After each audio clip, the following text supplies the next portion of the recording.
Well, hello, welcome back, and hopefully your Christmas shopping is getting on its way, and we're just a few days away from the big day. So our goal today is to talk about the word averages, and you've heard that word quite a bit this year. We started with derivatives talking about average rate of change, and then we moved on to average velocity, average acceleration, average value. So this word is obviously a big deal to us this year. So our goal is really just to break down all those averages today and hopefully straighten them out for you. So I'm going to go ahead and start with average rate of change. So the average rate of change formula you've actually been talking about since 6th grade, believe it or not. That's when they introduced the words average rate. And really, all you're doing is finding the slope. The average rate of change formula is just another way to say find the slope. So with that in mind, instead of saying our y2 minus y1 over x2 minus x1, we would say f of b minus f of a over b minus a. And that's the same thing as your y2 minus y1 over x2 minus x1. We're just using function notation. But average rate of change, again, this word rate is implying that I'm just going to use the slope formula. So if I gave you a quick example, if I said find the average rate of change, f of x equals 2x squared minus 2 on the closed interval 0 to 2. All you're going to do is, this is going to be my a and my b, so I'm just saying f of 2 minus f of 0 all over 2 minus 0. Bottom is a nice quick 2. F of 2, I'm just going to take this 2, substitute it in here, take this 0, substitute it in there. And I get a nice 6 minus negative 2. That looks like 8/2 or 4. Alright, so moving on, my next keyword I want to focus on is average value. And we just talked about that earlier last week. Oops. Try to stick with my red and green themed Christmas here. The average value formula, alright, another one you need to know, we just saw it on Monday's bite-sized quiz again, is your 1 over b minus a integral a to b of f of x dx. Okay, and I think this one makes a lot of sense. We talked about it before. All your integral is doing is it's adding up the section from a to b. Okay, so just like you would find an average, you would add up all your scores. So it's adding up this area from a to b. And then I'm dividing by b minus a. And just like you would do, you would divide by the total number of scores. So the average value formula makes a lot of sense.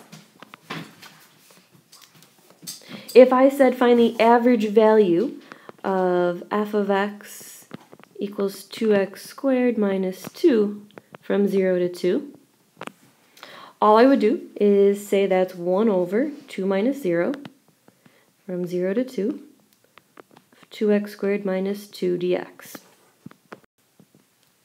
From there, all we would simply do is integrate, so I've got a nice 1/2 out front. When I integrate 2x squared, I get 2x cubed over 3 minus 2x from 0 to 2. Always remember to plug in your upper minus lower. So 2 cubed is 8, so that's 16/3 minus 4 for my first part, minus 0 into all that is just 0. And I'm going to rewrite that as, 16/3 minus 12/3 for a total of 4/3 times my 1/2, so 4/6, or 2/3 for a nice average value. Alright, so moving on, I only have 2 more average terms left. So then my next one's going to be average velocity. So I think after you think about it, average velocity is going to be pretty straightforward as well. Average, so let's underline that, that's hinting my 1 over b minus a, integral a to b. Now you don't have to guess at what you're going to put in this integral. It should tell you. You are finding the average of the word velocity. So put your v of t dt in there. Now, we're going to use that first fundamental to clean this up a little bit. So the first fundamental says, when you integrate, what do you get? Well, when I integrate v of t, integrate velocity, I should get the position of my upper minus the position of my lower. Now, normally I'd be done there, but I have this 1 over b minus a out front, so I'm going to have to multiply that to this side, or multiply it through, and I'm going to get over b minus a. So you'll see, you don't have to guess at this. The average velocity, you can either use this function, so that's one option, or you can just say it's the slope of position. And again, you don't need to memorize slope of position. If you show the integral of velocity here, you'll get that answer. All right, so again, if you show this, you will get this. All right, we've got one more to throw in here, and that's average acceleration.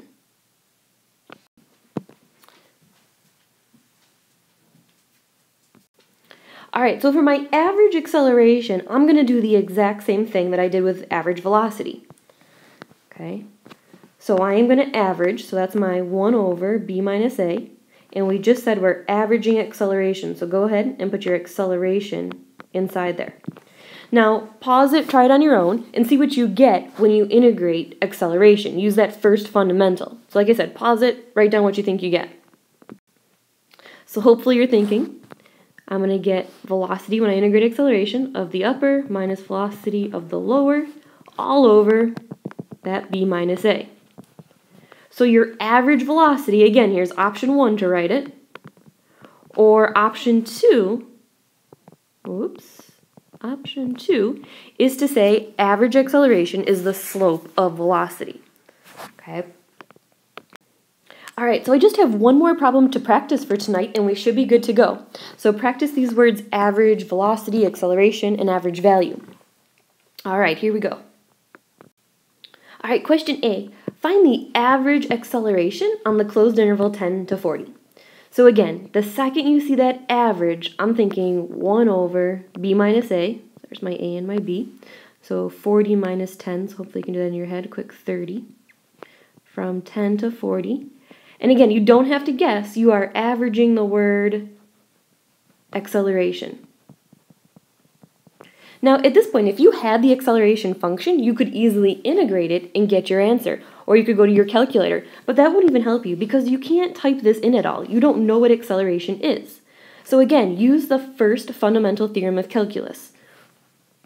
So go ahead and write it out. Who is this function going to be equivalent to? So when you integrate acceleration, who are you getting?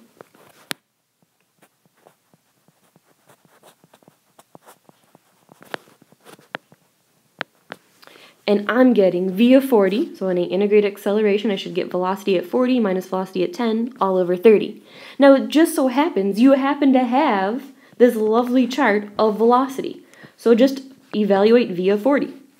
And so if I find v of 40 is 17 minus v of 10 is 8, all over 30. So what does that look like? 9 over 30? For my final answer. And notice I didn't give you any units, so don't worry about that. 9 over 30.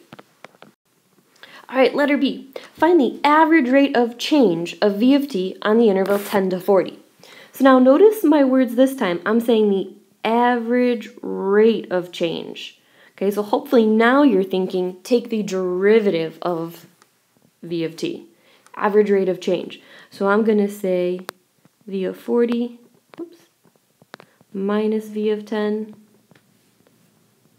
all over 40 minus 10. And notice that should get me the same answer. I have the same setup up there. So again, another 9 over 30. Okay, but just watch the words. Average acceleration versus average rate of change. All right, I've got just one last part C for you, and it's just a little practice with some Riemann sums. So let's go ahead and do a left-hand Riemann sum.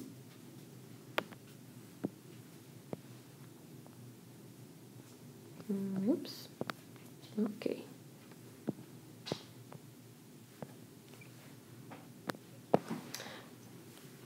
Oh, goodness gracious. All right, so we're going to do a left-hand Riemann sum with 3 subintervals from 10 to 40. So notice, oh, goodness, Bailey. Notice that 10 to 40 doesn't include that whole table, so be real careful about that. And, oops, I thought I could scroll back up. So what I like to do is just kind of scratch off what I'm not using. I'm only going from 10 to 40, so we're just going to look at that chunk there.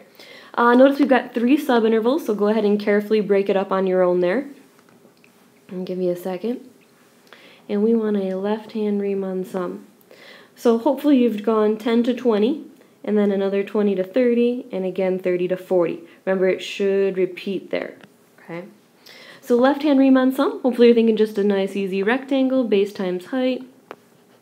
We'll check out our first, I'm going to set up my integral. I'm going 10 to 40, v of t dt. It looks like I have a first base of 10. And the height on the left, so that my left-hand number is 10, its height is 8. Plus the second one has a base of 10 and a height of 15. Okay, again, I'm just picking out of this bracket here, the number on the left. And the last one has another base of 10 and a height of 23. And of course, all we're going to do is calculate each of those, add them up, and you've got your left-hand Riemann sum.